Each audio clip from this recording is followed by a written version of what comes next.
ஓம் சக்தி.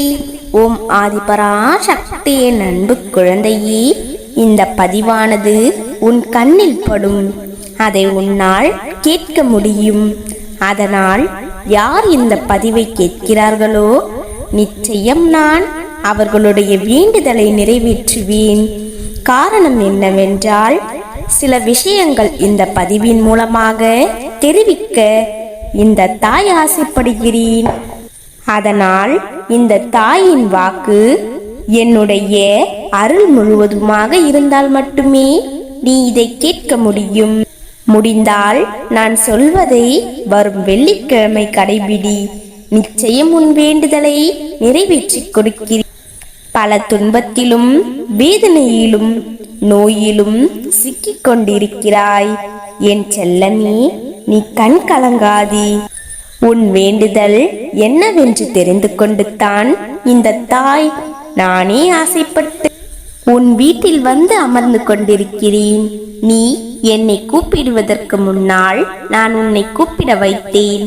நான் உன் கண்ணில் பட்டு உன்னுடைய வேண்டுதல் என்னவென்று தெரிந்து கொண்டு தான் இந்த தாய் நானே ஆசைப்பட்டு உன் வீட்டில் உனக்கு துணையாக வந்து அமர்ந்து விடுதும். எப்பொழுதும் எதை நினைத்தும் என் செல்ல பிள்ளை அழக்கூடாது. ஒரு சில துரோகங்களும் ஏமாற்றங்களும் உன் வாழ்க்கையில் அதிகமாகவே அழுது விட்டாய். போதும் போதும் என்ற அளவிற்கு துன்பத்தையும் அவர்களால் சகித்து விட்டாய். இனிமேலும் அவர்களை வாழ்க்கையில் வைத்திருக்கிறாய். தங்கமே, நான் நிச்சயமாக அவர்களை கொடுப்பேன். ஆனால் உனக்கு செய்த துரோகத்திற்கும் உனக்கு செய்த ஏமாற்றத்திற்கும் அவர்கள் கண்டிப்பாக பதில் சொல்ல வேண்டும்.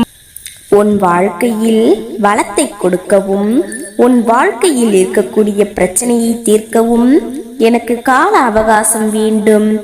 ஏன் தெரியுமா? ஒவ்வொரு முறையிலும் திருத்தத்தை கொண்டு வர வேண்டும். அப்படி திருத்தத்தை கொண்டு வர வேண்டுமென்றால் எதிலும் அவசரப்படக்கூடாது. அவசரப்பட்டு முடிவு எடுத்துவிடக் கூடாது.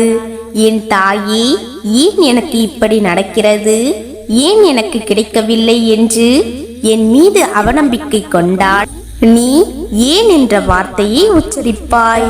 என் மீது நம்பிக்கை கொண்டவர்க்கு என் தாய் இருக்கும் பொழுது எனக்கு என்ன கவலை என்று கேட்பார்கள். ஆனால் சில விஷயத்தில் நீ ஏமாற்றம் அதிகம் அனுபவித்துக் கொண்டிருக்கிறாய்.